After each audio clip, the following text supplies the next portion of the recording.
Mr Ettershank. Thank you, President. My adjournment matter is for the Attorney-General in the other place, and it relates to an inconsistency in the Road Safety Act, which is impacting medicinal cannabis patients who are caught in roadside drug testing. In November 24, thanks to Legalise Cannabis Victoria's campaign on behalf of medicinal cannabis patients, Parliament amended the Road Safety Act 1986 to allow courts to exercise discretion in relation to the licence cancellation of a driver who tests positive for THC and has a lawful prescription for medicinal cannabis.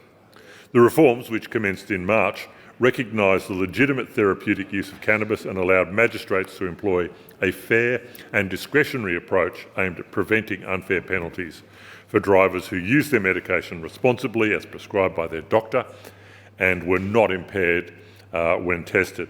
However, the intent of this reform is being undermined in practice due to procedural and legislative barriers, and people are still being placed in a situation where they face a criminal record simply for using their medication as prescribed.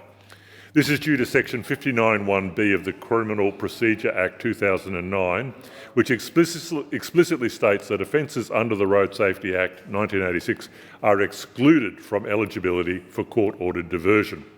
The combined effect of these provisions is that magistrates are not able to apply the discretion that was intended by the amendment, even in cases where a person's conduct was entirely lawful under the Drugs, Poisons and Controlled Substances Act. This outcome undermines the legislative intent of the 24 reforms.